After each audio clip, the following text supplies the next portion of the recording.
ku saabsan yahay fintech waa laga yaabaa magaca kelmadda fintech inay dadka in badan ku cusub tahay imisa ay ku cusub tahay haddaan idhaahdo waxaa laga yaabaa dadka badankiisa inay ku cusub tahay in fact mana cusba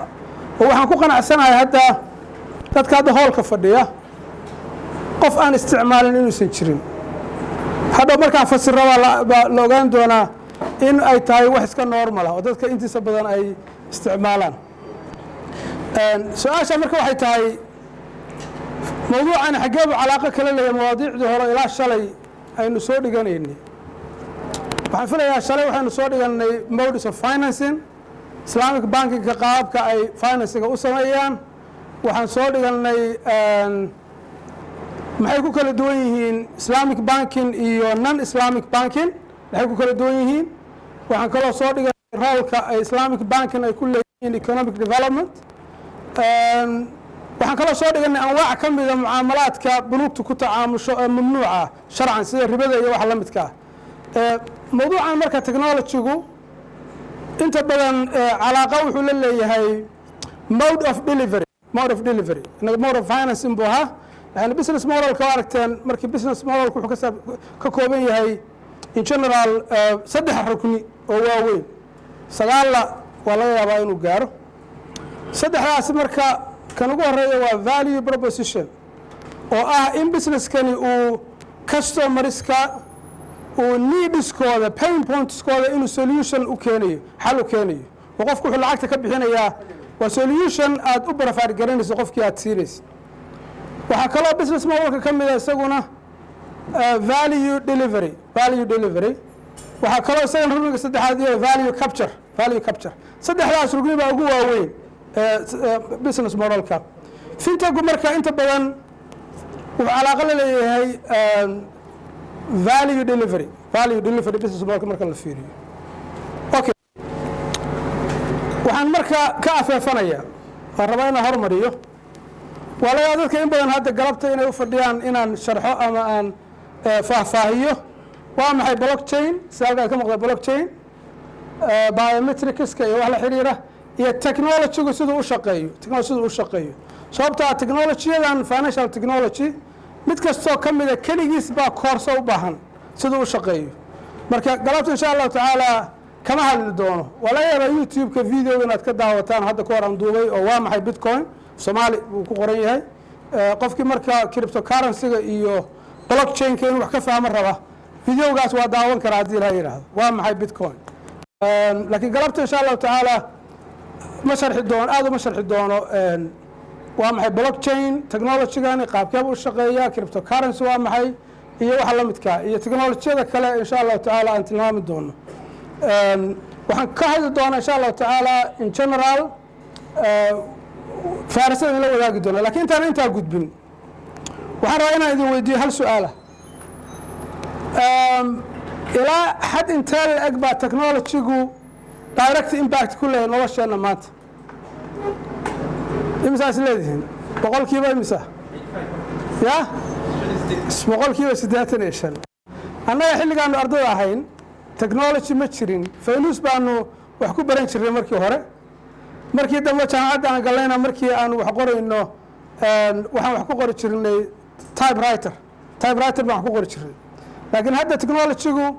internetna ma jirin run ahaantii internetna ma jirin laakiin hadda technology-gu wuxuu ka mid noqday noloshuu ka mid noqday waxaa jira waxa la yidhaahdo human machine symbiosis oo ah mustaqbalka dhow in bini aadamka iyo mashiinku ay isla falgalaan already hadda halfway baynu nahay soo ma sawirka hadda sida ka muuqata robot iyo qof isa salaamaya soo ma aragtaan qof jid maskaxda laga geliyey oo laga yaabo wuxuu u baahnaa markuu ku fekero inay wixii samaysmayaan internet of things 5G-gu markuu hirgalo waad aragteen qofku inuu markuu ku fekero albaab inuu furo signalka maskaxdiisa inay la react garowdo transmitterski iyo wixii ku xiraa jibkii ku jiray kadibna shaygu uu furmo waa jiraan hadda dad disable ah oo run ahaantii hadda maskaxda qaabku qofku markuu fekero signalka brain signalka iyo mashiinku ay wada shaqaynayaan qofku markuu wax qorayo indhaha markuu dhaqdhaqaajiyo markii hadda way jiraan technology noocaas oo kale ah marka mustaqbalka dhowna insha Allah taala inagii iyo mashiinkii waxaa ka dhex dhici doona tasaawuj yani in laga yaabo inay isdhex galaan haddii la yidhaah waana meesha runtii hadda adduunku aad moodid inuu usii soco okay mawaadiicda marka aan rabo insha allahu tacaala dul mari doono galabta waxay ku saabsan yihiin in general inaan qeexo waa maxay fintech inaan wax ka tilmaano kambaniyada fintega firmiska fintega ku shaqaysta waxaan ka tilmaami doonaa framework guud oo fintega ku saabsan ama ecosystemka fintech ecosystem inaan wax ka tilmaano waxaan ka tilmaami doonaa insha allahu tacaala service landscape oo ah ilaa yani servisyada fintegu ay ku shaqeeyaan noocyadooda kala duwan inaan maap garayno haddii la yidhaah waxaan insha allahu tacala waxaan ka tilmaami doonaa market size-ka yani marketka fintegu inteebuu la egyahay waxaan ka tilmaami doonaa insha allahu tacaala meelaha maturity matrix hubska meelaha uu hadda si fiican uga majuur garoobay gabiska iyo opportunitieska value propositionska wax la xiriira oo ah meelaha la rabo inuu xulusha u keeno needska pain pointska customerska laga yaabo inuu u keeno solution iyo xulul inuu u keeno waxaan insha allahu tacaala wax ka tilmaami doonaa issueska iyo challengeska fintega haysta maanta doctor cumar si fiican buu run ahaantii inuu ku sharaxay islamic bankska challengeska iyo issueska ka haysta marka insha allah taala fintegana waxbaan ka tilmaami doonaa then recommendation baynu u gudbayna haddii la yidhaahdo yani fintechsku run ahaantii islamic bankina bunuugtana waa isticmaalaan kambaniyo iskoodu taaganna waa yihiin waa non banking financial institutionna waa yihiin yani mararka qaarkood waa disruptive model waxay ku yihiin sida bunuugta confessionalka ay u shaqeeyaan oo inay challenge gareeyaan bunuugta ama financial service providerska inay challenge gareeyaan baa laga yaabo iskood bay u taagan yihiin mararna waxaa adeegsada bunuugta naftigooda ayaa hadda laga yaaba inay ka guuraan traditionalkii oo ay fintega aada u isticmaalaan waa maxay marka fintech su-aasha koowaad fintech waa laba kelmadood oo laisku rakibay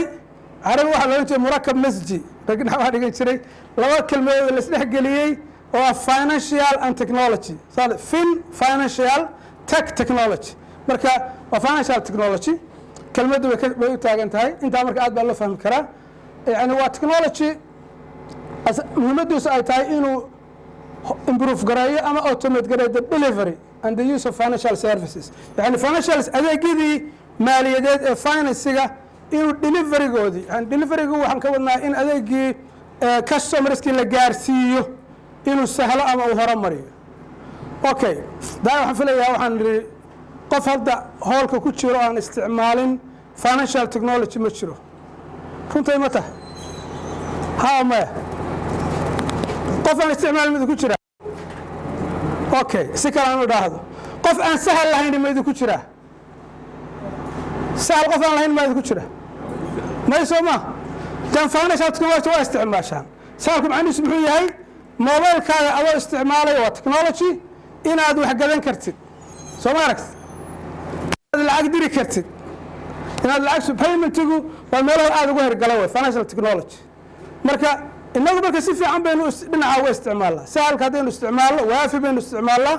waxaynu kaloo isticmaalnaa bangiyada kale waxay leeyihiin e-dahab baa jira oo la isticmaalo waxaa jira yeel meelahan premierka muxuu isaguna midki muxuu magaciisu ya wallet oo magac buu leeyahay I don't know okay my cash waxaa la amal marka all waa technologies financial services loo isticmaalayo soo maha yani qofkii inuu service ku qabsado financial service maxaa laga wadaa inuu lacag ku helo inuu lacag ku bixiyo in qofka lacag loogu diro anigu hadda marka aan Yurub tago waafiga oo kale aad baan uga faa'iidaa run ahaantii sababtoo ah anoo UK jooga ma lacag isu soo diraa anaa isu soo diraya mobilkayga isticmaalaya soo ma aragtid waxaan sameeyay mararka qaarkood qofkaan rabo tuulada rabo ha joogo oo Soomaaliya baan sahal ugu diri karaa anoo gurigayga jooga soo ma aragtaan sida technology-gu marka uu nolosha u sahlay delivery financial service-ka ayuu aada u sahlay marka waa new tech oo muhiimadiisu ay tahay inuu improve gareeyo ama automate gareeyo the delivery and use of financial services right and saan tilmaanay 1/3 of consumers يعني هذا almost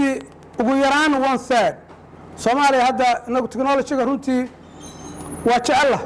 technology waa jecel saadaada marka qaarkood laga yaabo dadka in lagu dhaco waa dhaxaas soo ma jirin forex wax la aad la isugu dhacay dadka malaayiin laga dhacay Soomaaliya waxa kale jira wax la yiraahdo one coin one life dalay noocaas oo kale aad lacag dadka uga dhacay soo ma jirin iyaguna waxa kale jira wax la yiraahdo multi level marketing wax ku saabsan oo aha مثلا forever living Soomaaliya many things waxyaalaha laga yaabo hadda adduunka inay 40-50 years ay ka jiraan baa anaga hadda marka la inoo keeno qof xataa aan fahamsanayn baa markiiba arkaysaa inay ku daataan habeen baan forex-ka ka jeediyay Garowe dad aanan filayn baa markii aan dhameeyay inta iyo wax dhaheen waxaan iga dhumay 20,000 odayaal qaarkood aan waxaan fahamsanayn dad macallimiin quraana waxaan iga dhahay 10,000 baan iga dhumay لأن التكنولوجيا runtii inagu Soomaali hadaynu nahay dhinaca risk taking waa ku fiican risk taking wax kasta oo runtii cusubna early adapters wuxuu u baahan yahay dad markiiba adapt gareyn kara marka opportunity badan baa ka jira qofkii la rabo inuu hadda technology-ga horumarsado oo waxyaalaha runtii majaal aad u furan aynu arki doono hadii la yiraahdo marka almost hadda dadka 1/3 oo kamid ah way isticmaalaan one or more tech fintech services okay muxuu anfacayaa fintech-gu in general waynu tilmaanay wuxuu anfacayo in better manage financial operations financial processes in uu sahlo yani delivery-ga financial services waxaa marka ka dhalanaya inuu cost reduction oo qofkii uu kharashkii u yiraahdo mesela hadda anigu meesha qofku xawaalad intuu tago uu lacag ku bixin lahaa intuu taxi qaato inuu xawaalada aado qofka xawaalada lana uu guri intuu kiraysto dad haayar garayn lahaa haddii aan mobilkayga isticmaali karo ka war ana meesha jooga oo taxina aan raacin la yaray hadda kambaniyada caalamka Yurubta oo kale waxay aad u dhiirigeliyaan in dadku online wax kaga soo order garaystaan ana hadda isla dukaankii anoo ka iibsanay markaan online order garaysto wuxuu ka jaban yahay markii aan in store aan wax ka gadanayo ayuu ka jaban store ka gadanayo waliba aniga oo store-kii ka qaadanaya yani wixii baan order garaystay lacagtii online baan ku bixiyay dukaankii baan alaabteeda diyaarsan baan qaadanaya haddii marka dadku ay adapt gareeyaan la qabsadaan maxay hadhow ku talagalayaan company-gaas muxuu ku talagalayaa inuu shaqaalaha yareeyo inuu yareeyo maxaan ku rahdaa meelihii u kiraysnaa faraha badnaa inuu yareeyo inuu qofkii laga yaabo u sameeyo home delivery oo guriga loogu keeno oo meelo dhepo keliya uu isticmaalo marka cost reduction badan baa ka imaanaya oo in operational costigi uu yaraado isla markaana dadkii ay ease of access yani ay servicedii iyo productskii ay si sahlan ay u helaan ayay keenaysaa okay inta badan marka yani servicedan waxa lagu isticmaala computers ama smartphones iyo software applications waxaan la yiraahdaa API oo companyada nafsigooda inay isticmaalaan application programming interface meelaha lagu technology-gan lagu deliver gareeyo ayuu u badan yahay okay in general technology-yada la isticmaalo ee fintech-gu waxay u badan yihiin hadda waa examples qayb ka mid ah blockchain-ku inta badan cryptocurrency-ga keliyaad moodaa hadda in dadku ay ku yaqaaniin laakiin waa technology iskiis u taagan cryptocurrency-ga wuxuu yahay base laakiin adduunka hadda supply chain management-ga blockchain waa la isticmaalaa companiyo badan baa isticmaala oo blockchain-ku just waa decentralized database oo qof walba oo ka mida access network ka mida uu si transparent uu access ugu leeyahay all the transactions iyo dhammaan laguna taraagarayn karo qofku goodiskaaga ama servicekaaga meel kasta ay marayaan technology runtii aad u muhiim ah hadda in badanna la isticmaalo una baahan in hadda Soomaaliya ay ka hirgasho wax culusna ma aha run ahaantii waxa culusi waa cryptocurrency-ga isagu xogaa mining-ka bala yaabaa inuu kharash badan iyo u baahan yahay iyo proof work iyo wax la mid ah laakiin blockchain as a technology wax culus maaha waana wax runtii majaalaad kala duwan loo isticmaali karo hadda waxyaalaha aad loogu isticmaalo waxaa ka mid a waxa la yidhaha arki doono smart contract yani waa cuquud oo smart ah caqdi isagu iskiis isu fulinaya oo aadan u baahnayn lawyer inaad u tagtid oo aadan u baahnayn inaad bangigii u tagtid oo markii aad sign garaysid automatically waa self enforceable isagii baa mulkiyaddii wareejinaya isagii baa alaabtii loo baahnaa diraya marka smart contractska iyo waxyaalaha loo isticmaalo blockchainku waa ka mid waxyaala badan baa runtii loo isticmaali karaa paymentigu marka isaga naftigiisu waa ereyooyinka fintech aad looga isticmaalo sidaan hadda sheegnay sahalka iyo dahabka iyo waxyaalaha lamidka zaad iyo voucherka qoladii muqdisho waxaa voucher sooma maxaa evc iyo waxyaalahaas oo dhami waa ka mid waa fintech technology soo isgelaya exchange-ga waa loo isticmaalaa researchka aad baa lagu isticmaala digital money oo cryptocurrency-ga ethereum iyo wixii la midka ah online banking oo open banking investmentiga waxaa jira wax la peer to peer financing oo meelo qofku uu pool uu access u leeyahay investorskana access ay u leeyihiin kii entrepreneurska ahana ay access u leeyihiin oo qofku uu iyada u kala wareejinay iyadaa matching samaynaysa qofkii lacagta haystay ama venture capital ha noqdo mutual fund wuxuu rabaa ha noqdo iyo dadkii aidiyooyinka lahaabay isu match garaynaysaa isu matchka fiina waa ka qaadanaya crowdfunding soomaaliya inuu hadda kama isticmaalo laakiin adduunka aad baa looga isticmaalaa masalan project maxaa rabta inaad fulisid lacaguma haysid yani hadda GoFundMe waa qolo ka mida crowdfunding waxaad u gelinaysaa projectgaasi waxaasaan u baahanahay lacag dad badan baa marka jamhuurka oo dhan baa qof walba wuxuu ku dirayaa $2 $5 $4 la gaaro intii loo baahnaa oo markaas baa automatically uu u transfer garanaya account-kii loogu talagalay marka crowdfunding waa yani technology-gii baa waxaa loo adeegsanayaa inuu dadkii ka soo ururiyo capitalkii looga baahnaa project mucayana in lagu hirgeliyo waa meesha hadda Soomaalidu ay ka oran jirtay qof wax dhibaa kumanaan ma dhimaan miyuu ahaan jir yani project mucayana in intaasoo qof ay wada fuliso hadda intana meesha fadhiya qof $100 uu ku bixiyo project mucayan oo business casekiisa la yaqaan isla markaana secure oo aan isu ku jirin scam aan ahayn waxaa aad u badan marka qaarkood scamska ayaa badan marka teknolojiyada hadda aadka u badan la isticmaalo fintagu roughly kuwaasay u badan yihiin okay fahmiska marka inta badan company kasta waa maxay companiyada noqon kara fintech firm maxaa company lagu magacaabay companygaas wuxuu isticmaalaa fintech yani company kasta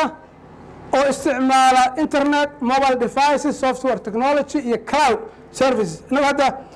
Soomaaliya haddaynu nahay weli businessadeenu waa primitive yani waxyaalaha la yaab kale waxaa ka mid ah oo weli runtii u baahan in daraasad laga sameeyo jaamacadaheena hadda kulliyaadka ugu badan ardayda ka soo baxdaan waa kulliyadee business sooma meelaha hadda ugu dhanka horumarka ugu dambeeyana waxaa ka mid ah businessyada qaabka loo maamulo loo manage karayo okay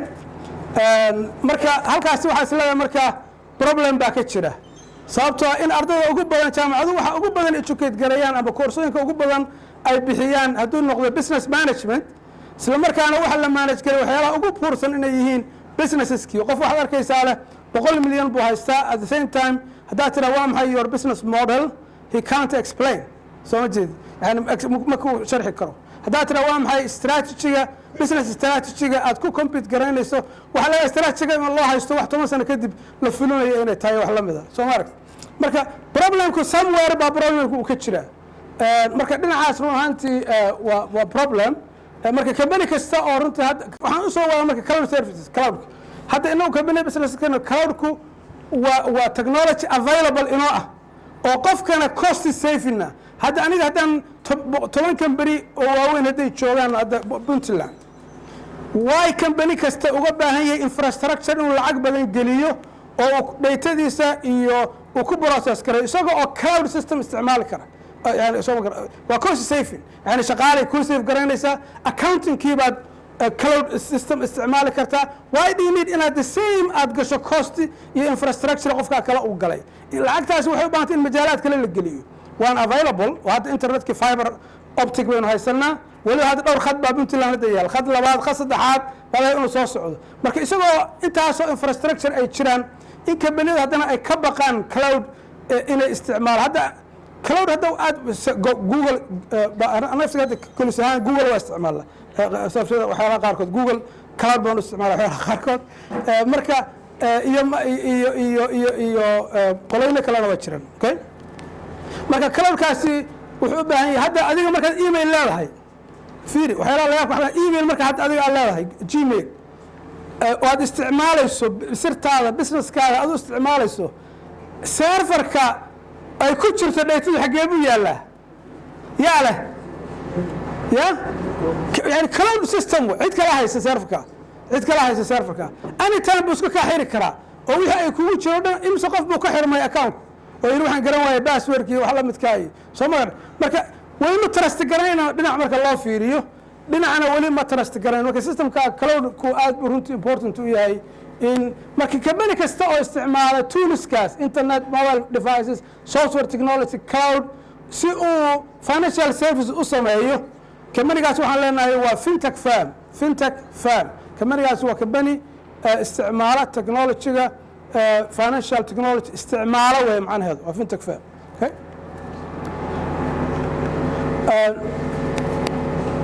ujeedada runtii fintagu wuxuu yahay in more value loo create gareeyo end userska ama customerska yani customerku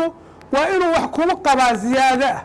yani muhiimadu maaha jacayl loo qabo technologyga oo keliya waa inuu value uu soo kordhinayo marka hadda markaan mobile sahalka aan ka hadlayo oo kale qofka value ma leeyahay sahalku mise ma lahan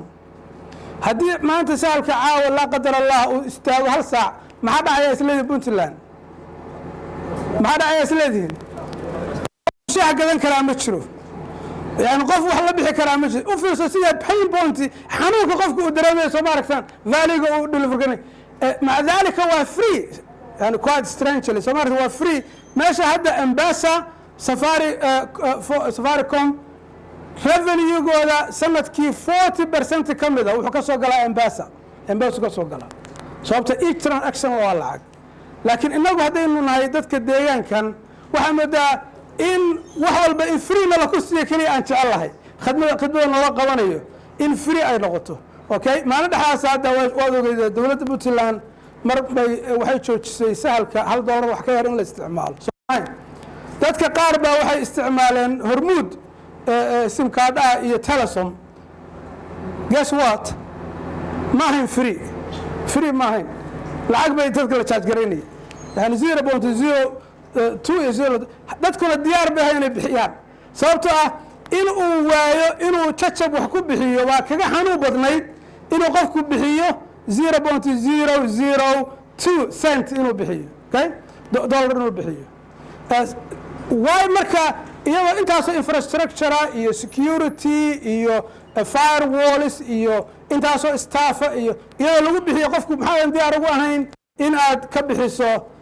waxaan adiga waxba ku yeelay yani مثلا 0.1% oo kale qofka intee buu dareemi karaa yani senti marka 10 meel loo meel ka mid ah qofka muxuu dareemi karaa ayuu intaasoo walaalaha dadkan qaylin lahaa wow lacag baan ku soo rogay soo ma laakiin dadku ma fiirinayaan ruuxantii technology-ga investment-ga la geliyay iyo sida loo ilaalinayo protectionkiisa baa ka muhiimsan runtii infrastructure-ka in la sameeyo marka u horeysa okay marka waa inuu qofka xalinayo solution waa inuu qofka u yahay pain uu dareemayo xanuun uu dareemayo qofka waa inuu yahay solution ka waran hadda haddii aad internet ku go'o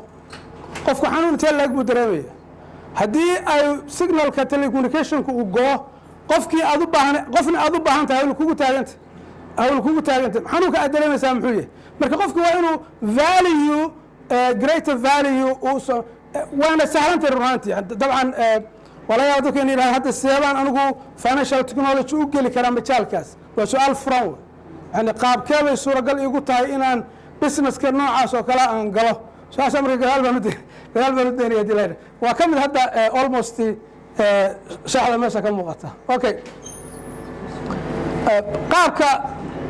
value propositionka fintech kambaniyadu waa inta badan waa form of products services application business processes business models oo waxyaalaha maaragtay hadda areada ay target gareeyaan waxaa ka mid ah consumer and commercial lending payment space waa ereyooyinka hadda fintech runtii uu u badan yahay intaas marka waxaan isleeyahay introduction good waa maxay fintech iyo qaabkeeba u shaqeeyaa I hope hadda in wax laga fahamsan yahay ana hadda aysan ahayn wax hadda culus aysan ahayn okay waxaan rabaa marka halkan inaan u gudbo ecosystemka fintech Islamic fintech okay halkan marka waxaa ka aragtaan pointer ma laha soo raalaha pointer haddana aysan lahaa waa tilmaami lahaa hadda waxaan waa map ku tusinaya Islamic fintech hadda caalamka maanta ka jira dhexdaa dhexe waa serviceyada la qabto iyo waxyaalaha ay ku kala saabsan yihiin مثلا give and protect zakaadka waa loo isticmaalaa social financing insurance baa loo isticmaalaa waxaa loo isticmaalaa wealth management waxaa loo isticmaalaa deposits and lending waxaa loo isticmaalaa fundraising waxaa loo isticmaalaa payments waxyaala in lacag lagu bixiyo waxaa loo isticmaalaa capital markets oo investmentiga iyo tradingka waxa ka midka sukuuk hadda inagu aad uma isticmaalno waa laga culimadu inay u baahato in la sharxo sukuukta iyo bondska maxay ku kala duwan yihiin ilaa xad yani iyo shareska iyo maxay ku kala duwan yihiin waa wax u baahan in discussion laga galo digital assets waa walletski iyo waxyaalaha la midka ah iyo alternative financing marka ereyooyinkaasi waa ereyooyinka hadda service landscape-ka serviceyada hadda fintega islamic fintega meelaha uu ka shaqaysto hadda oo technology-ga loo adeegsado serviceyada hadda lagu deliver garayo technology-ga caalamka islaamku waxay u badan yihiin those yani areas okay dhinaca bidixda ah waa customerska yaa isticmaala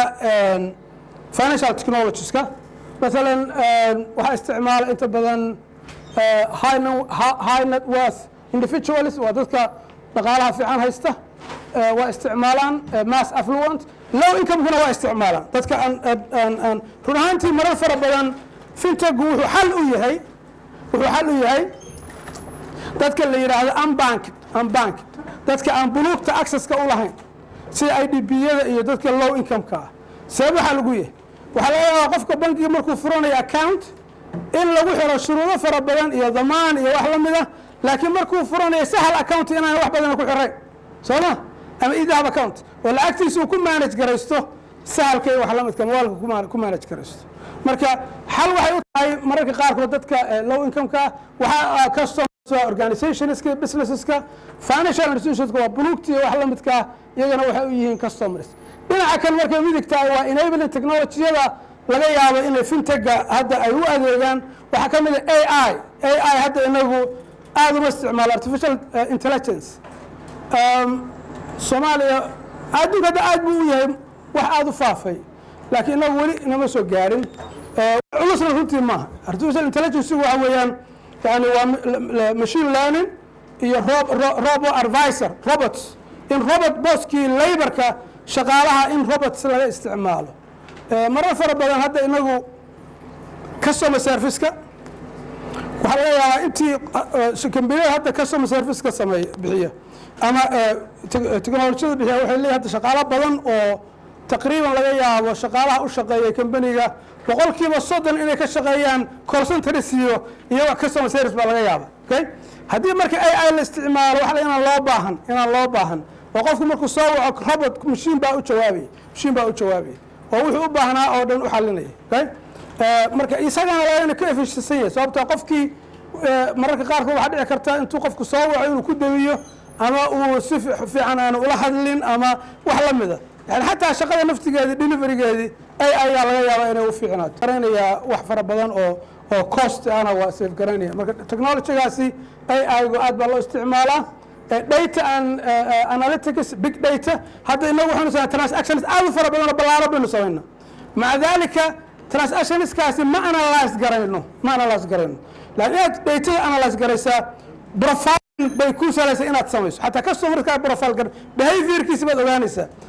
wax badan oo aqoonaba inuu ka soo baxay shalay hadda su'aalihii aan panelka weydiinay waxaa ka mid ahaa statistics ma lahayaa dadka hadda muraabaxada imisa isticmaasha maxaan ku rahdaa u isticmaasha tawaruq imisaan u isticmaalin haddii marka la arko statistics lahayo waxaa la analyze garayn karaa why sectorka intaa la eg uu u raadinaya cash uu raadinaya okay maxaa drive garaynaya yani waxay noqonaysaa marka in needskoodii haddii si kale loo dabooli karo loo daboolo mararka qaarkood waxaa jira waxa la yidhaahdo latent needs waxa weeyaan waa baahi aadan ku baraarugsanayn laakiin aad qabtid baahi aynu qabno laakiin aynan ku baraarugsanayn markaad marka analysis aad samayso iyo modeling iyo simulation datadii aad samayso waxaa kuu soo baxaya inaad behaviorka qaabka trendiga wuxuu socdo aragto baahi inaad aragto aan dadku aysan markaa arkayn oo markaa business horle iyo adjacencies waxa lamid aad ku fangarayso marka big data inagu dhinaca hadda waynu ignore garanaa company kasta oo hadda waa yaryahay company hadda data analysis ama sameeya iyo waxa lamidka marka qaar waxa laga yaabaa inuu ka baqnaba oo aynu datadii informationkii kala qarqarino soo waxaad u dhacama ama company dhexdiisa inuu iska kala qariyaa iska daa cid kale la siiyo company dhexdiisa informationkii aanu sidii la rabay aanu u wada process garayn oo aanu uga faa'iideysan marka meelaha AI-gu wax anfacayo bay ka mid tahay DLT waa distributed ledger technology oo blockchain-kii iyo wax la midka ah in dadku ay trustba aadan u baahnayn qofka inaad trust garayso laakiin wax walba ay yihiin calal makshuuf uu yahay markii database-kii ama uu yahay wax inagoo oo dhan aynu wada arkayno isla markaana aan waxba laga bedeli karin then yani wuxuu security-gii buu kordhinaya waana sahlaya run ahaantii wax fara badan marka blockchain-kii iyo cryptocurrency-gii iyo waxa la midkaa wey security-ga dhigsa biometricska oo hadda runaantan hadda golis oo kale qoladan hadda GSMA waa global system for mobile communications waa company hadda booska hadda UN-ku dowladaha ugu jira telecommunications company-ga hadda caalamka waxaan la wadnay hadda research laga yaabo sanadka dambe in la publish gareeyo oo ku saabsan voice identification qofku inuu mobilkiisa oo codkiisa uu ku furan karo oo qofkii aysan suuragal ahayn in cid kale password ka xadeeyo wax la midka xataa hadduu qof la bajiyo oo laga yaabo qofka in la cabsi geliyo tone of voice ku isbedelaya yani waxa isbedelaya frequency-gii iyo amplitude-kii iyo wavelength isbedelaya qofkii u furmayo soo ma aragtaan side effect muxuu leeyahay qofka hadduu xabaabsado ama xanuunsado waxa laga yaabo inuu lacag kari waayo waa suuragal soo ma waa just limitations wax walba limitation buu leeyahay wax perfect ah ma jiro everything wuxuu leeyahay limitations marka technology-gaas run ahaantii hadda isaga naftigiisa development baa ku socda oo Soomaaliya sida loo arag xun yahay maxaa la oran jiray sida looma alalaca waa saas weeyaan yani runtii dadku wax la'aan maahan wax waa jiraan marka waxay u baahan tahay runtii in la adeegsado technology-da qaarkood okay cloud-ka waa aniga hadda aan ka hadlay oo software as a service software as a service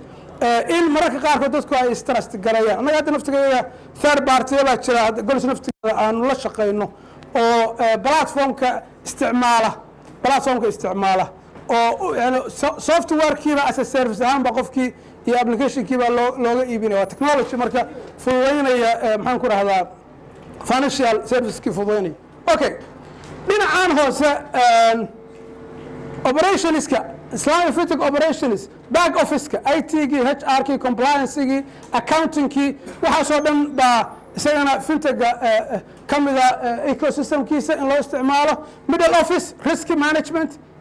supply chain-kii customer service iyo wax la midka ah business intelligence dashboardskii iyo wax la midka ah waxyaalahaasoo dhanna fintech-ga waxyaala ku sahleeyo datadii isagii baa ku process garanaya isagii baa dashboard ku sameynaya markaas dashboard aad performance-gii iyo indicatorskii aad kala socotid maxaa ku sahlanaanaya decision making-kii baa ku sahlanaanaya decision making wuxuu noqonaya information based evidence based meesha hadda uu ka yahay inta badan decision-ka qaabka inuu qaadana muxuu yahay gut feeling iyo politics iyo wax la mid ah baa laga hadda decision-ka inuu ku qaadano oo waxa laga investment lagu galo huge ah iyadoo lagu base gareeyay just gut feeling saasay ila noqotay ama manager-ka sidaa yiri ama qof saaxiib influence kula ama power leh baa kula taliyay bayna laga yaabo markaad evidence haysatid information dashboard aad haysato aysan sahlanayn in maaragtay arrintaa la ignore gareeyo okay waxaa kaloo ka mid ah advisory lawyerskii shariica scholars sababta waxyaalaha qaarkood waxaan sheegayna dhan badankooda waxay u baahan tahay in shariica bool loo bandhigo cryptocurrency-gu ma badeeca mise waa lacag hadda waxaa la soo ka mid bitcoin-ku ma lacag baa mise waa badeeca okay keebuu yahay waxyaalaha ay ka jirto hadda problemka uu ka jiro in la fahmo marka laga yimaado qaabka loo mine garaynayo iyo sida processka loo generate garaynayo ugu dhacayo iyo hashinka iyo waxa la midkaa marka laga yimaado ma lacag baa mise waa badeeco adduunka hadda xoogiisu 99% ma ictiraafsana cryptocurrency inuu lacag yahay ma ictiraafsana soo aragta marka waxay u baahan tahay sharci ahaan in la isweydiiyo okay smart contractiga yani muxuu yahay naturekiisu ma baycatayn biyuuc fi bayca miya mise waa لأنه automated how many contracts or intertwined okay waxyaalahaas marka waxay u baahan doonaan in la iska fuliyo maahana in shareecada laftigeeda sababta islamic labelkaasi wuxuu u wataa maxay inuu noqdo islamic compliance inuu compliance shareecada compliance inuu helo oo wixii principleski islaamka inuu dabaqay inuu hada lacag raas kaliya iskama nihin waxaynu nahay inuu lacag raadino laakiin xalaala technology-gina ka faa'iidaysano inta xalaasha inta xaaraamta ayaa badan in fact xalaasha lama tirin karo waxa la tiriyaa waa xaaraamta sooma sababta loo tiriyaana waa wax aad u yar xalaasha ba aad u fara badan marka xalaasha faraha badan yani marketkan hadda fintech waa waxa la yidhaha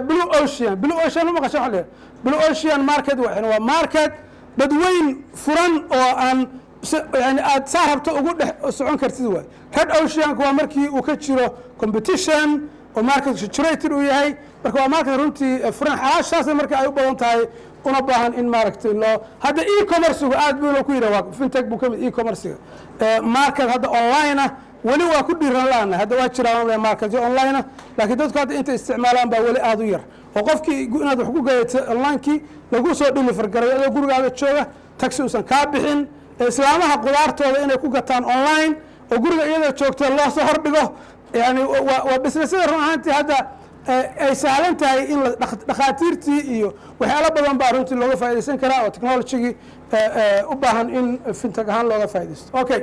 legal and regulatory enablers baa ka mid ah financial institutions technology firms support yani waa mid walba goonidiisa uma sharxi karo waxay u baahnaanaysaa mid kasta in lecture gaara si guud looga qabto okay hadda markii kambaniyada hadda ka shaqeeya caalamul islaami servisyada aan ka sheekeeyey waa wax jira oo firms hadda actually jira oo ka shaqaysta baa jira shaashada marka aad u jeedaan waxaasi waa wada kambaniyaal waay oo qaar give and protect theme ka shaqeeya qaar safe and invest theme ka shaqeeya qaar financing ka shaqeeya financing baa fundraising-kii ah payment-iga hadda ofirta numberska meesha ku qorani waa firmska ka shaqaysta weeyaan halka hadda 12 halka 44 37 capital marketka laba qolo weeyaan digital assets 20 waxaas marka waa had already market emerging ah oo meelaha qaarkoodna runtii si fiican u horumarsan weeye okay sector ahaan haddaynu fiirino sectorada islamic fintech hadda aada ugu horumarsan sida halkan ka muuqata keyga haddaad fiiriso finance imsaa ka hor qoran 135 I don't think in gadaal laga arki karo yani 135 already entity baa waxay ka shaqaystaan fintech ahaan islamic finance maxaa ujeeda marka sida uu runtii uu xoog ugu socdo dhanka market size-ka lacagta hadda fintech lagu bixiyo caalamul islaami keliya baan ka hadlaya yani ka hadlayo conventional fintech caalamul islaami lacagta hadda lagu bixiyo keliya almost sanadkii 2020 wuxuu ahaa 49 bilyan oo dollar okay meelaha hadda ugu badan sacuudiga hadda oo ujeedaan almost 18 bilyan iran 9.2 imaaraadka 3.7 bilyan malaysia indonesia yani waxaa arkaysaa in marketkan hadda iyo market runtii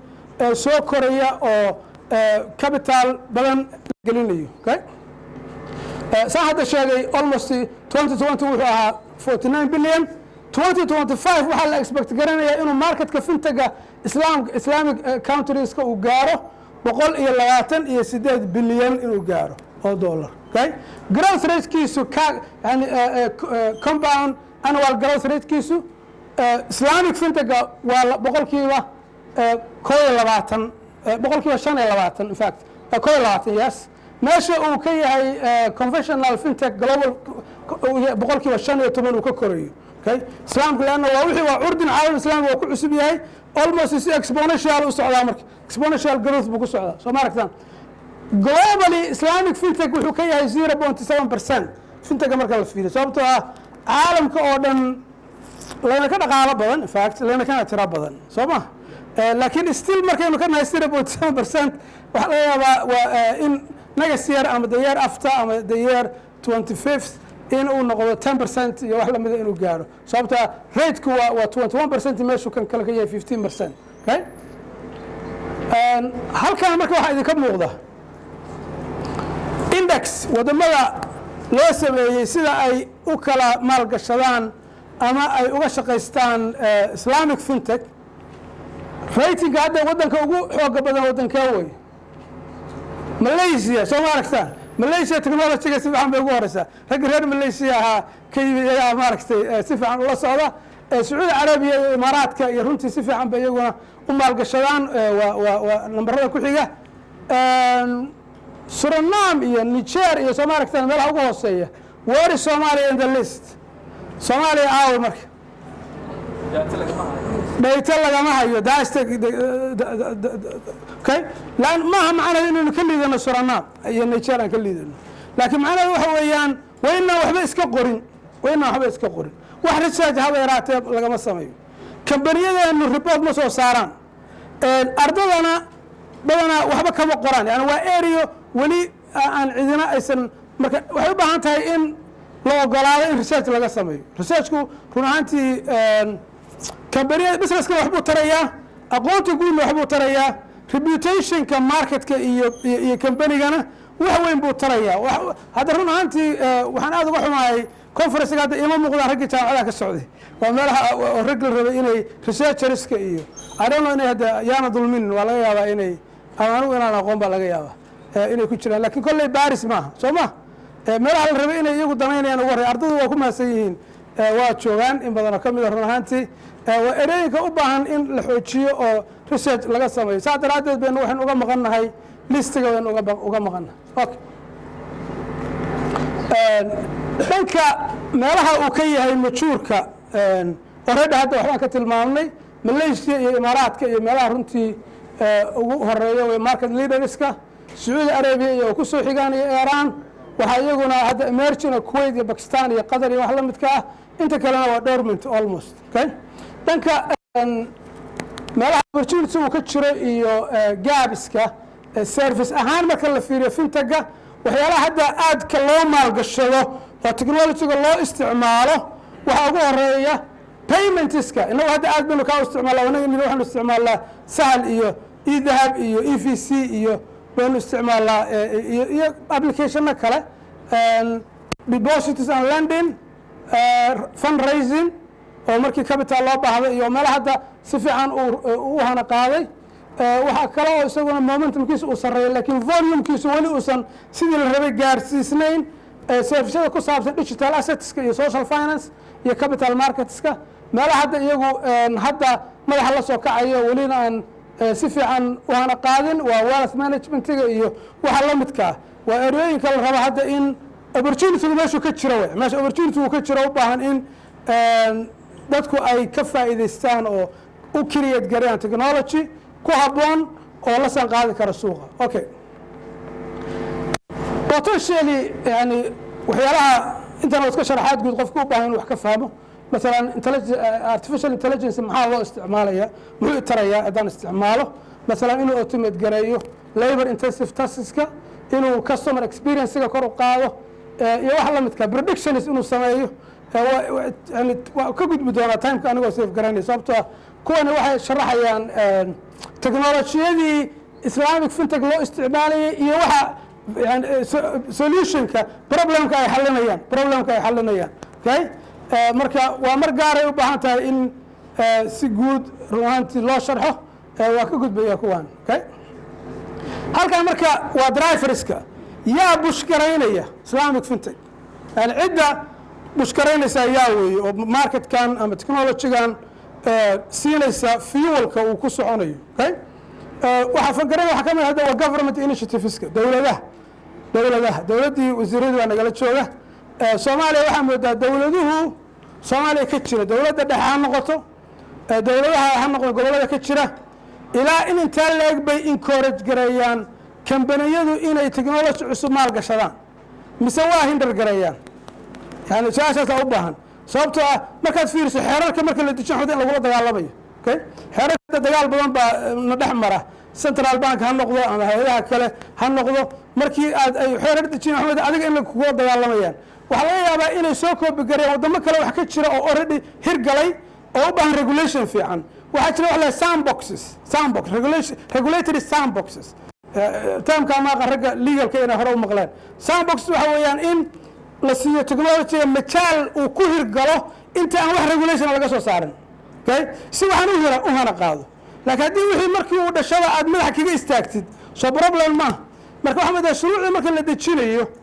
in loo dejiyo in lagula dagaalamo kambaniyada canshuurta lagu kordhinayaa albaabada lagala baxayaa businesskii askari baa jira qori wato oo war xataa maxkamad ii soo haddaan diido xataa canshuurta soo maaha in maxkamada warrant maxkamad at least inay warqad ii keento la yidhaha canshuurta waa diida halla xiro qofka isagii baa waardiyeynaya kii canshuurta wada baa qori sanka kaagin xulle adeer bixi bahasha soo ma garan marka waxay u baahantay businessyadu runtii waddankana ilaahay iyagu ku badbaadiyey bacdallah in dowladuhu ay ilaashadaan xataa mararka qaarkood waxaa loo nugul yahay foreign investorska oo mararka qaar shuruucii waa loo dejinayaa sidii ay dad ajaaniba u imaan lahaayeen meeshii laga protect garayn lahaa kuwii localka laga protect garayn lahaa adduunka marka dowladuhu iyagaa maaragtay hirgeliyo oo institutka hadda Malaysia iyo Bahrain iyo startupska fintech startupska yani waxay ku fangareeyaan lacago bay ku fangaraynayaan oo mararka qaarkood qofkii la siinayo naga hadda ma haysano problemka venture capital iyo Silicon Valley malihin yani meelo dadka lacagaha ay ku pulgarayaan oo initiativeska ay ku tijaabiyaan dad baa jira lacag haysto lacagtooda ku tijaabinay wixii hadduu hirgalana oo kay hadduu hirgali waayana awalba xogaan ku tijaabiyey buu ahaa soo ma aragtan startups companieska oo dad waxaa jira iyagu hadda Yurub waxaad arkaysaa qof baa fikrad la imaanaya Soomaalidu inagu qof markuu fikrad la yimaado wuxuu rabayaa inay cid kale maal geliso aad bay ku jecel yihiin soo ma bayna la rab isagu inuu tibaadiyada xoolo soo urursado gabo gurigiisa gabo in fact hadda dadka wasada ma daawateen barnaamij la yiraahdo Dragon's Den yaa daawada Dragon's Den ma sha Allah yaa hadii barnaamijka in la daawado fiican la qof baa fikrad ku soo dhacaysa oo laga yaabaa inuu xataa shaqo fiican haysto lacag badan soo gasho gurigiisii buu u gabayaa u xaraashayaa si uu fikradiisa u hirgeliyo intaan dadka kale xoolahoodii uusan u doonan inagu laakiin maxaynu isku dayaynaa dad kale xoolahood baan rabnaa ku tijaabino afkaarteen okay which wrong in qofka xoolihiisa rabo in afkaarta ku tijaabiyo marka startupsku waa driverska ka mid yihiin waxa drivers ka mid ah dhalinyarada run ahaantii okay dhalinyaradu sababtoo ah iyaga more technology brown inay isticmaalaan iyaga u baahan tahay waa meelaha niche marketka la taageer garaynayo oo qofka dhalinyarada haddii aad maanta dhan wuxuu ku jeedaa mobilkiisa haddii aad marka service u samayso oo mobilkiisa ku heli karo then timekii baa dhow miya yana hilmaamay meesha dhan mugdi bay isla noqotay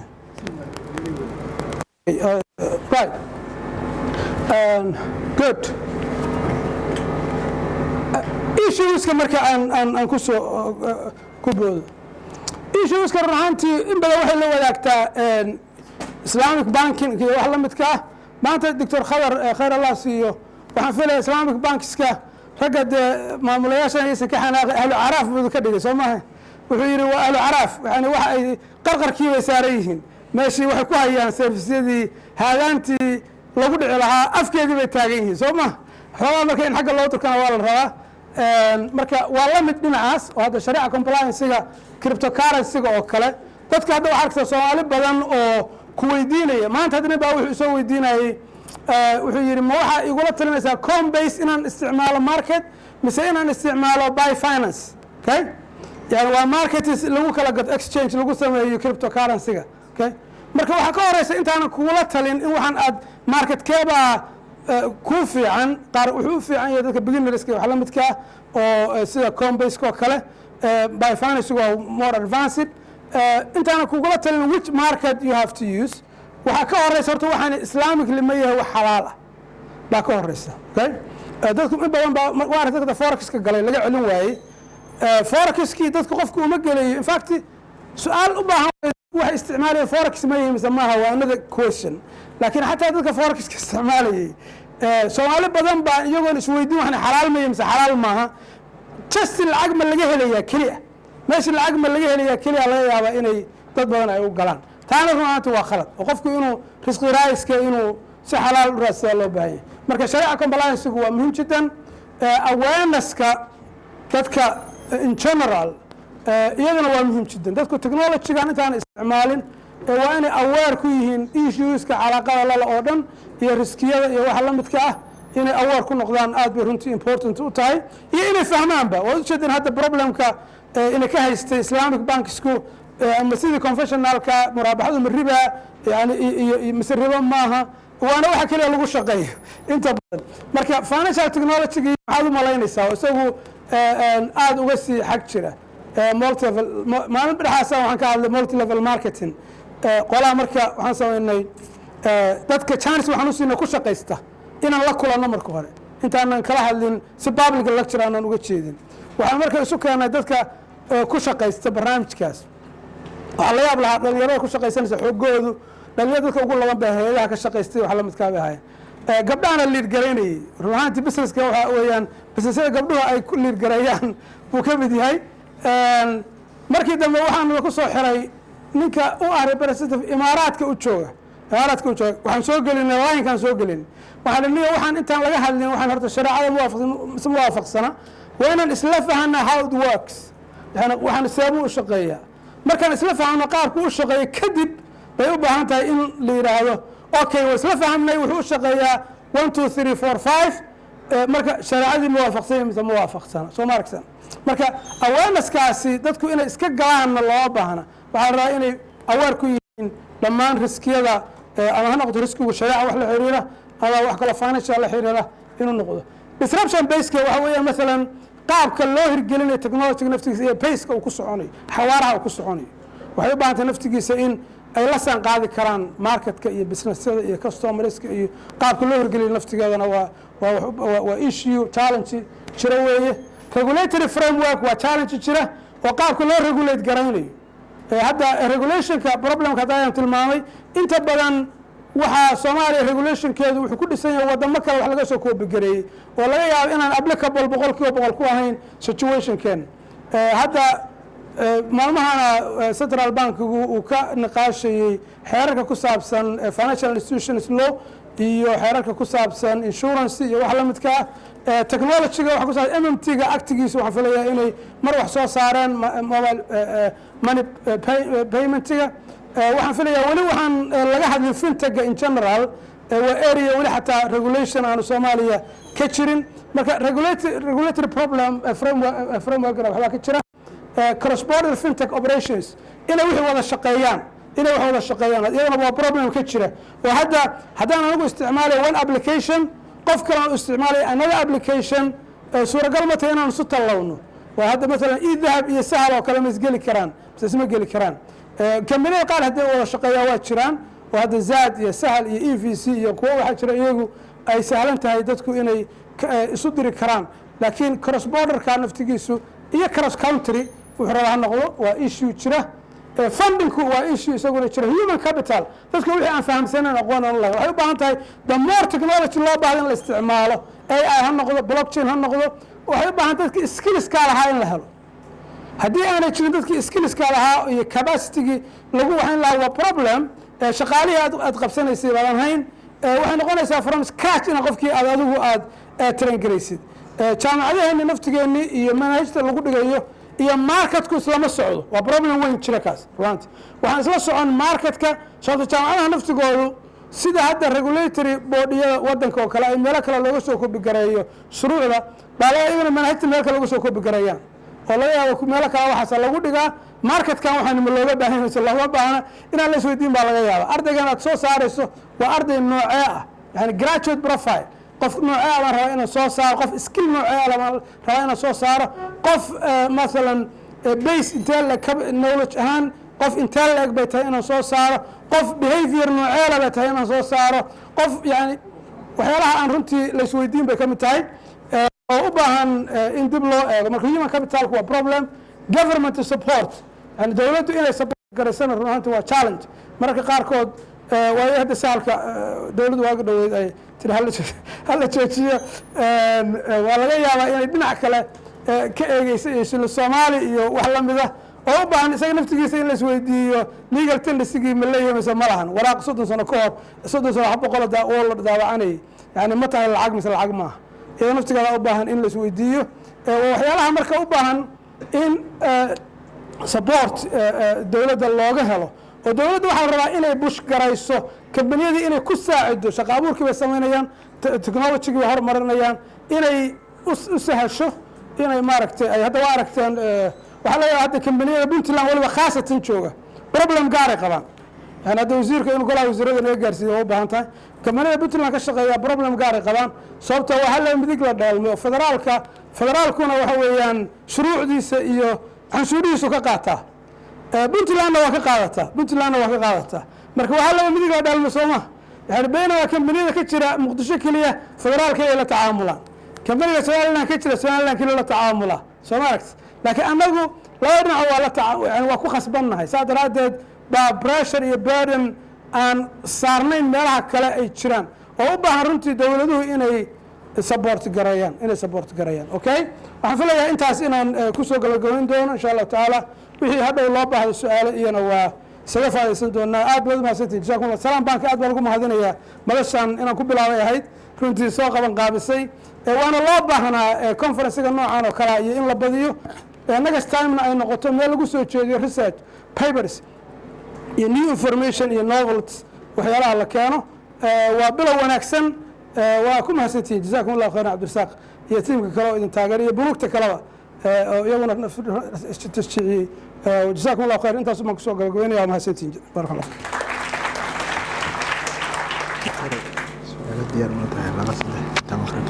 No problem هذيك. ومسين هاي دكتورك وقت كوبان أيو موضوع دير أو financial technology sorry أنا عدير هاسمه دي أوكي ومسين هاي دكتور محمد هوري سيدا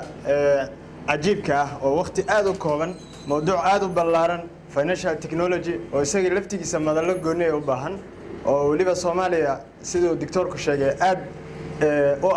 adeegiisa aad ay u hirgaleen muddo 10 sano ah oo 85% sida aynu wada ognahay dadka Soomaaliyeed ay isticmaalaan mobile banking-ka oo lacagta cash-ka ah oo xardhiga ah notice-ka ah la taabanayay ay ka baxday suuqa hadda laftigeeda waxa socota doodo ah in lacagta caadiga ah oo currency-ga ah central banks-ku ay daabici jireen in loo bedelo digital currency oo midowga Yurub oo kale wuxuu hadda tixgelinayaa mashaariic noocaas oo kale shiinaha kala la mid ah marka doctorka waxaan sameyn lahayn 2-3 su'aalood inta maqribka ka dhiman inaad aan idin siino su'aasha ugu horeysa aan weydiinaya hadii ay okay tahay waxaan leeyahay doctore ka waran Soomaaliya maadaama lacagteeni legal tender aysan awood lahayn oo ay noqotay lacag 30 sano ka hor la daabacay si rasmi ah oo kadib ay ku yimaadeen caqabadaha wada og tahay digital currency ma u tahay option Soomaaliya iyadoo formula xaqiiqdii waxaan isleeyahay anigu hadda Soomaaliya waxyaalaha Ilaahay ku badbaadiyay walaal lagu khilaafsan yahay laakiin waxyaalaha Ilaahay ku badbaadiyay Soomaaliya waxa kamid ah digital money hadayna lacagta MMT-ga ayna haysaneen dadka lama arkeen sababtoo hadda xamar baan maalin dhow tagay lacag Soomaali ma taataxday oo inaad gacanta saarto baad ka baqaysaa soo ma garan baa dadku ay darbiga dalqada la fadhiyaan marka lacagtii hadaan aysan jirteen MMT hadaysan jirteen inflation ma qaadayna riboodada akhridaan wasaaradda qorsheynada ay soo saaraan na waxaanu qabnaa inflationku waxa lacagadan biyaha ay imisa way lacagteedu haladan waa imisa lacagteedu 0.3 مثلا soo ma last year na imisa yahay 0.3 sanadii ka soo horeeyay imisa yahay 0.3 soo ma aragtid yaa ku haya barayska halkaa maxaa isleedihiin MMT-ga waa haddaan MMT uusan jireen waxaa dhici lahayd inuu baraysku waasho soo ma hadba suuqa siduu yahay buu la waxayn lahaa marka waxay ku tusinaysaa waxyaalaha digital waxa Ilaahay inuu ku safe gareeyay bay ka mid tahay meelana uu safgarayo ka mid tahay mustaqbalka ma laga maarmi karaa taxaanshada adduunka hadda runtii waa ka sii socdaa taxaanshada xataa haddii aysan ay sideeda u jirto waxaa la isticmaalayaa mobilkiisa qofku isticmaalaya contactless cards buu isticmaalaya hadda yurub markaad tagtid kaarkaaga bankiga baan meel baskiisaa ku raacaysaa tareenkiisaa ku raacaysaa dukaankiisa wax kaga gadanaysaa you don't need inaad lacag kaasha qaadatid soo ma aragtid waana tracingna waa leedahay oo qofkii xataa waxaa la trace garayn karaa meesha lacagtan ay martay iyo cidda xataa compliancega naftigeedii xageeba yaa qaatay haddii lagu dhacaa la ogaan karaa cidda ku dhacday laakiin haddaad kaash jeebka ku wadatid security ahaan bay risk u tahay lama trace garayn karo waxay noqon kartaa forgery iyo maaragtay dhanka falsay noqon kartaa marka aslaan lacagtu ay dowladuhu hadday ictiraafaan oo ictimaadaan system securena uu jiro oo aan lacagta laysaga badsan karin oo numbers aysan noqon dadku ay iska badsan karaan haddaysan ahayn waa iyadaa ka fiican baan isleeyahay in xaansho ay noqoto waa leeyahay dadka waayeelka iyo sectorada dadka qaarkood iyo dadka illiteratka ama dadka baadiye jooga iyo wax la midkaa hadda naftigeeda u baahan in la isweydiiyo puntland hadda shilin soomaaliya lagama isticmaalo raadina waan u malaynaya soo ma meel lama isticmaalo weliba la isticmaalaa okay yani dadka qaarkood baa isweydiin kartaa seeba u isticmaalaya qof waayeela inuu dhahalayo maandhow adigu lacagtan maaragtay idir qof inuu yidhaahda waa laga yaaba haddaan qofkaasi uusan ahayn ilaahay qof ka baqayo inuu isagu ka dirsado soo ma waa areeyanka u baahan dowladuhu inay protect gareeyaan laakiin in general runtii digital moneygu waa wax u baahan in la encourage gareeyo waa mahadsanta aad u wanaagsan doctorku su-aalaha labada soo duwatirayna qof horaankaa u siiya lagu siiyo su-aal waa kow sababtoo dadkaa barofila lagu siiya labarlabo kitaabka waxaa naga su-aalaha inuu soo gaabiyo dadka su-aalaha aan siinayna waxaan nahay inay salaamta iyo mahadcelinta iyo arrimahaas oo dhan ay dib u dhigtaan su-aasha ay toos u galaan su-aasha inay sharaxaan labadaba dadka geesada marka dhan waxaa jirtaa qof su-aashii laftigeeda moodidba inuu markaa baarbaarayo oo u gelinayo marka hadda su-aasha dadweydi luqmaan baan siinayna yarkaa madaxweynaha shaati baan siinaya ninkaa baan siinaya kadib baan laga muxasinaya markaa saasa tahay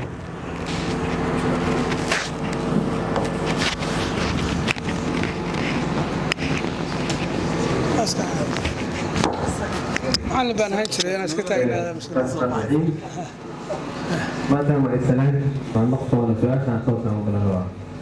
doctor aad buu u mahadsan yahay AI-ga iyo barnaamijyada machine learning for very important 21st century-gaana keenaya su-aashaan weydiin lahaa after north urban aan weydiiyo way dacsayiin waad ku dareema su-aasha koowaad waxaan rabaa inaan u hadlo bangiyada sida uu soonahay Soomaaliya mobile banking wuxuu imaaday 10 sano waqti laga joogo adiga 10 sano laga joogo sayid aad u xoogana uu ku socday waanaga hadda 85% marayna markaan ka hadalno banking community-ga capacity-ga ah waxaan sheegaynaa inay yihiin between 10 ilaa 20 oo dhexaysa su-aasha marka waxa weeye maxaa dadka soo taagan inay bank noqdaan bangiyadu maxay samayn karaan si ay ugu koraan sida sahal iyo ETC-da u koraan kale taa waa su-aasha koowaad sababta labaad raacaya waxay tahay haddaan dowladda tusaale ahaan Maryland haddaan ahaan lahaa oo aan rabo inaan fintech ku sameeyo regulation ama canshuuro ama la socdo processna ayaan mari lahaa because hadda waxaan sheegaynaa inay soo koobi kareynayaan regulatory framework meelo kale laga isticmaalo marka what kind of steps bay isticmaali karaan si ay regulatory framework kan ku habboon oo suitable-ka oo ka bixi karaan oo baari ku ahayn loo sameeyo aad baan wanaagsan okay midda u horeysa maxaa bangiyada dadka waa afar baan ku raacay sida ay xasuusto insha Allah inaad adaa xasuusto marka waxaan ku codsanayaa qof inuu halka weydiiyo sidoo kale waxaan ka codsanayaa inuu weydiiyo halka laga jawaab شكرا احترام الفضل جدا طبعا او اسئله دكتور ان شاء الله بسم الله الرحمن الرحيم magacaygu waa Ismaaciil waxaan rabay inaan doctorka su'aal ku weydiiyo barnaamijyadan fintech iyo waxyaabahan applicationada soo baxaya security-goodii iyo isticmaalkoodii badqab intee la eg baa lagu qabi karaa waayo Soomaalidu sistay ka qabtaa waxyaabaha sida forex oo kale ay u soo bilowdeen marka sidee la isugu halayn karaa xagga security-ga عشان كان صعب المولية خاصة الله سوكو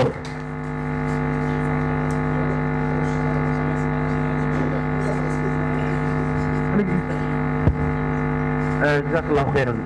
دكتور بوري. سؤاشيدا waxay khusaysaa waxaan ognahay maadaama aan lacag hadda la isticmaal currency ah carruurta yaryarka ah iyo dadka masaakiinta ah ama reerkii 9 carruur haysta oo kale waxay u baahan yihiin mobile aan gaban karin ama aan isticmaali karin yaryarka ah in loo helo xal kale sida voucher oo kale oo centuries waxyaabahaas ah oo ay wax ku iibsan karaan xataa psychologically carruurta dee haddii dukaan ay yimaadaan usan waalidkii wax u gado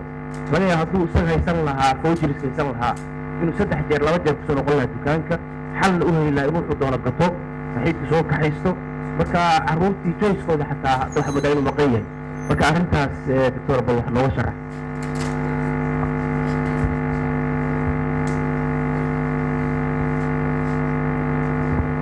هوري waxaan ku weydiin lahaa artificial intelligence af Soomaali maxaa ku macnaan lahayd أنا أتصل كثير. أنت كحاسس إنك حاسس إنك كلا مدوح هذا يرالا طبعا إلى ينسى وده حيصلان أم بانك نحن وياكل بانك أكونت أم بدل لهين ها حصل يقولون تعالى هنا كتير هذا ما هي شو هاي تدخل بانكيين مفروض أيام مركا سيدا الله almost مركا وشقدي الماركتينج كروت iyo wax la midka inay galaan inay iyagana waxaysan iibin maxaan ku raahdaa value-ga ay ku soo kordhinayaan dadkan iyaga la inay galaan marka aniguna hadda marketer ma noqoto waa laga rabaa inay bunuugta iyagu ay galaan yani wayna important ugu yihiin sectorka mucayanka inay service noocaas u qabtaan waa laga yaabaa dhanka regulationka inay wax KYC inuu problem uu ka jiro oo dadkii wixii laga identification laga reebaanay lahayn ama uma sahlan qofkaas inuu passport leeyahay ama ID inuu leeyahay ama dhanka maaragtay creditka iyo wax la midka vaccine markay noqoto waxyaalaha inay bankigu inay qabtaan oo ay dib u celiyaan laakiin iyaga laga rabaa inay runtii solution arrinka ay u helaan mas'alada labaadii waxay ahayd tii maxaan ku rahdaa cyber security ba u yihin fintegu taxi waa very secure inta badan sida sahalkaa wadda secure u yahay secure yihiin goorma yani almost hadda sahalku imisoo shaqaynaya puntland 11 sano ka shaqaynaya 11kaas sano one single issue oo ku saabsan xaki iyo wax la mida lama sheegin nin dhalinyaro hadda master ku samaynaya Birmingham University UK jaamacadda xaasa Chance waxaan u siinay inuu ku sameeyo postgraduate research-kiisa how secure is sahal يعني سهل كنفسك security كيسة يسوي وياه مرة هو بابش كريم دون هذه الهيئة هذا أو يعني UK University كذا كم كا مركا و very secure إلى إنك مدعين one single issue ولا يا ودد سووا قفت شقالة إنه قف كلا باسور كيسة وسيو فهو عدي كرفة لكن system كإن بريك لو قصمي كسecure هان ولا ما يسند مركا من آدم بالله تكنولوجي كسمروا ميل بكو في الجولة بكرة لكن almost 99.999% was secure حقوق مركز واحدة أكبر أنا وهلك الشوغة عن بنك UK أكمل كذا كمان رسكرية هلك أنا نقول شوغة مركز بنقول لو كنت حياء يوحلا متكا قروا الشوغة كمان رسكرية مركز how secure is that يعني وأركي كرتاس سيدا ويها يرنسي very secure مركز كمان تشوفوا سايا كسكيور سن إن العقا أتشافة فوقاية سايا كسكيور سن هذا موالك هذه العقا هذه ملبة كوتا ملبة كوتا لكن هذا تشوف قوة سيدا مركي هو لغا لبحي سايا مركي إن بدنا كسكيور سن للعقا أنت فوتشر اسمه بكرة وانك سوان مثال بناوة بس هذا ربنا كفا إليستان هو open secret سوماركي إن هذا تكنولوجي الله له فوتشرس ilmaha yararka iyo waayeelka iyo lagu siin karo oo hadda way jiraan adduunka run ahaantii hadda dukaamada iyo supermarketka waa bixiyaan ingiriis vouchers buu ku siinaya lacag baa kugu qoran waxaa kaga gadan kartaa sektarro mucayana baa wax ku gadan kartaa lacag xadidanna waa ku jirtaa hadda ilmihii iskuulka aad haddii voucher la siiyo $2 ay ku jirto yani waxbuu ku gadan yani waxbuu ku gadan karaa keliya qofkii meel wax kaga gadan karaa dukaamo mucayana marka technologygaasi barcode inta wax loo sameeyo technology culusna maaha in system barcode la sameeyo waa hadda waa open secret qaad idinka aan ka rabaa مثالkaas dhalinyarada ay ku faataxaysato oo laga yaabo inay fikrada keenaan oo kambaniyada serviceka bixiya ay la share gareeyaan si areadaas runtii looga faa'iido kaarad baa la samayn kara lacaga maxadada ay ku jiraan oo contract class oo qofku uu saari karo oo ilmaha lacaga maxadada ay ku jiraan yani siyaabo badan baa laakiin waa need jira wa yani waa need waa pain way u baahan in loo helo solution yani value proposition see loo deliver garanayaa seebuu stream u yeelan karaa revenue stream u yeelan karaa see value capture loogu samaynayaa what kind of capability baa loo baahan yahay iyo taasi waa annaga waxaa u baahan in runtii laisweydiiyo laakiin waa okay su-aasha kale maxay ahayd technology AI see lagu fasiri karaa sheekh fuaad iyo ragga Soomaaliga ay ku gabi artificial technology intelligence maskax fayga I don't know taas marka la iguma dacayn aslan runtii wax saxan maaha in qof iska tarjamo sababtoo ah in lagu fahmay u baahan tahay soo ma waxay u baahan tahay marka dad oo national level committee iyo wax la mida oo in loo saaro oo si loo haddii la tarjamo haddaan iska nin baa hadda ka hor wax buu qoray Soomaaliya oo la yaqaano hadda magaciisa sheegi mayo buugga markuu qoray buug xisaabaada waa iyo wax la midka libaaxa meesha ka horna wuxuu gumarti iyo wax buu qoray hadda bal gumar hadda yaa gumarti yaqaan ana maanta igu horreysay sax ma tahay daarano soo garan waxaas marka hadda qorto ku tarjin sidoo kale wax la midka wax marka macnaha ma sameynay buugga hadda ka horna uu computer mar waa Soomaali ku qoray marka waxaan u daayay inaan mustalaxa sidiisa u isticmaalo waxaad furtaa liiska file u fursa waxaad furtaa liiska edit kadibna waxaad ka doorataa copy Soomaali ama waxaad samaysaa paste sana qoysay qofka markuu computerka hor fariisto maxaa u sahlan in instruction-kii loo raaco waa u sahlan soo maaha laakiin haddaan wax kale ku magacaabo ka war aniga ku macneeyo ka war useless buu noqonayaa buuggii yani buugga waa qortay laakiin value ma leh idina ka faa'iidayso marka waa ka cudaaranaya inaan ka jawaabi karin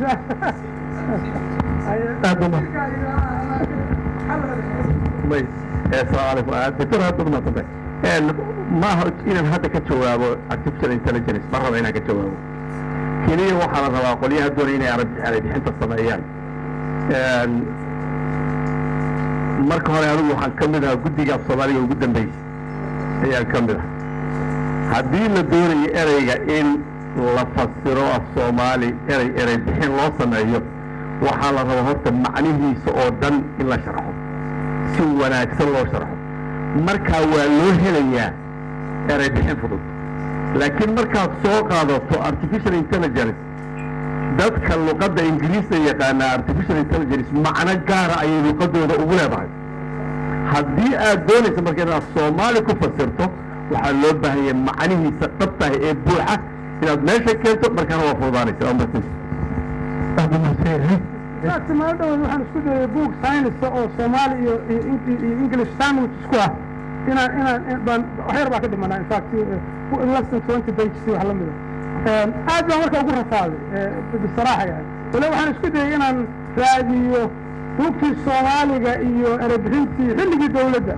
inaan raadiyo si aan ilaa xad aan u kaashado marka waa si hadda kutubta fiqh oo kale dhexdiina waa English korkiina muxuu yahay sharax lagu wareegsan jiray oo kale Soomaali baa ku wareegsan marka wali wasaaradda waxbarashada yaa rabaa inay ka faa'iideeyaan hadii la yiraahdo markii Soomaaliga soo dhameystirmo waa baasan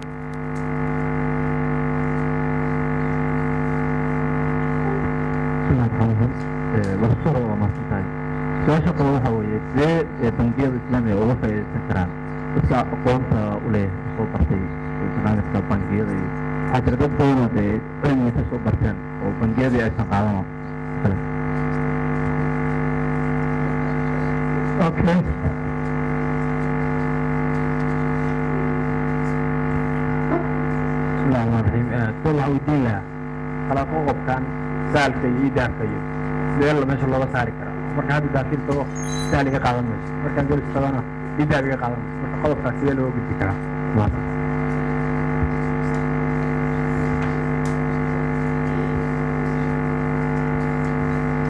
دكتور waxaan weydiin lahaa haddii si aan nidhaahno digital currency Soomaaliya haddeerta hadduu feedback uu sii hormaro oo saalkii waxyaabaha hadda isticmaalka ay ka baxdo hadhow inay adkaato ma dhici kartaa inay aad u adkaado inuu aad u adkaado central maamulo oo way haddeertaan bangiyada adduunka hadda China ugu horeeyay Yurub ku dadaalaya digital currency inay sameeyaan oo central bank uu maamulo waxa ku kalifay ugu horeeyay waxa weeye regulationkii waddanka awoodda dawladda ay lahayd inay ka saaray blockchain-kii waxyaabaha la isticmaalayo inuu qadka ka saaray oo money laundering waxyaabahaas uu fuliyeeyey marka maadaama aan waddan burbur ka soo baxay haddii aan ku horumarno hadda fintech iyo digital currency haddaan ku horumarno ma laga yaabaa inuu caqabad dhaqaale burbur iyo xagga maamulka nagu siiyeysiiyo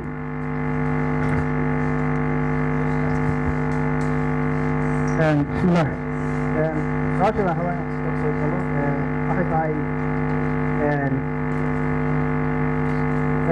waxay tahay in dadka shaqaalaha idiin shaqeynaya shirkadaha isgaadhsiinta lacagtu in salarigii iyo wageskiiba lagu bixiyo adeega maxaan ku rahday sida iidahab ama saal oo kale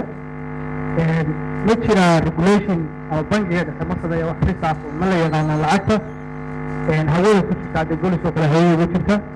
ama samteel oo kale hawada ugu jirta halka la oran karaa markii dhan kale laga eego idinkaa mar walba waxaad sameynaysaan money waxa la yidhahdo lacag cusub sameynaya shaqaalihiin lacag cusub soo daynaya oo caqabad ku ah in lacagta soomaaligu shaqayso ay intaa ku joogo doctore su-aasha xumaya ugu horeysa waxay ahayd dadka aqoonta le maxay bunuugta u shaqaalaysan waayeen bunuugta waa laga rabaa inay dhiirigeliyaan dhallinyarada ay shaqaalaystaan xataa haddaysan bunuugta naftigoodu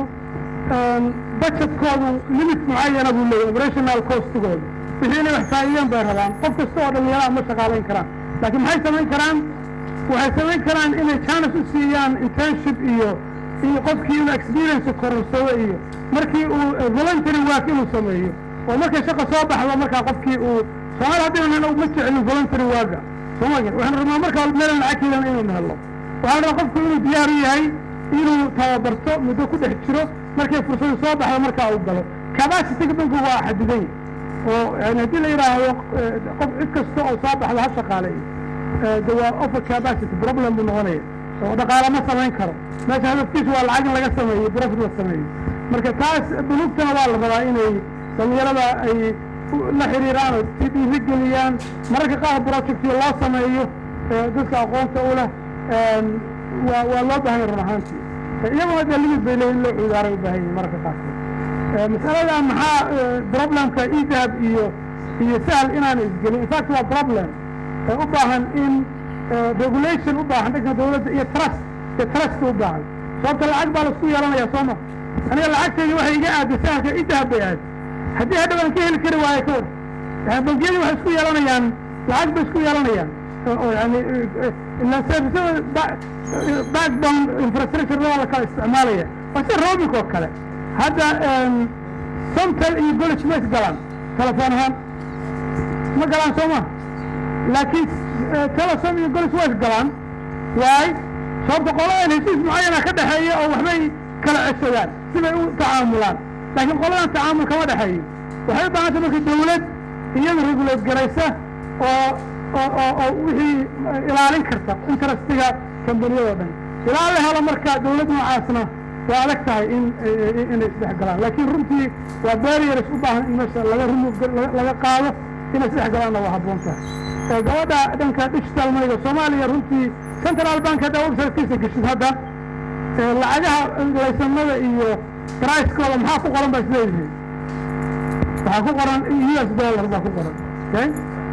maalin baan weydiiyey qolada central bank waxaan ku yidhi maxaa idinkoo central bank Soomaaliya maxaad lacagaha aad garan US dollar u tahay waa su-aal soo istiraantiisa maca dalika sarifku waa ku qoran yahay meesha sarifka aadana suu realistic u yahay yani 7,000 oo ismu Soomaaliya waa $1 waa iyo wax noocaas oo kale realistic ayn baa ku qoran uguma qiimaysna hadday ugu yaraan ay ku qiimayn lahaayeen Soomaaliga inta u dhiganta oo hadhow ay equivalent dollar ahaan lahaayeen sababtuna waxay tahay lacagtii shilin Soomaaliga ahayd hadda horta lacagtu xaanshadu iyadu muqadas maaha laakiin waa inay value yani economiga waddanka iyo stability ka tagtabaysa lacag haddii economigu uusan jirin ama waddanku uu volatile yahay inaba hadda waxaynu ku noocay vuuka waa trust ma yeelanayso lacagteena haddayna dibadda ku isticmaali karin waa dhibaato marka waxay u baahan tahay dhibaato ku keeni mayso in fintech uu hormaro iyo digital manigu ismalihi dhaqaalahana dhibaatay ku keenaysaa dowladnimadana waa curyaaminaysaa ismalihi dowladdeeda laga rabaa inay trustiga dadka lacagtan soo celiso lacag intay keento mushaar ku bixiso iyaduna qaadato haddii lacagtana ku dayn bixi karto lacagana markii aan helo haddii aanan ku dayn bixi karin oo aanan wax ku gadan karin de lacag maaha dowladdeeda laga rabaa marka inay dhinacaa soo celiso oo trustiga hadday iyadoo abuurto lacag keento la trust garaynayo mushaarka ay ku bixinayso canshuurta ay ku qaadanayso canshuur hadda maxaa lagu qaataa US dollar baa lagu qaataa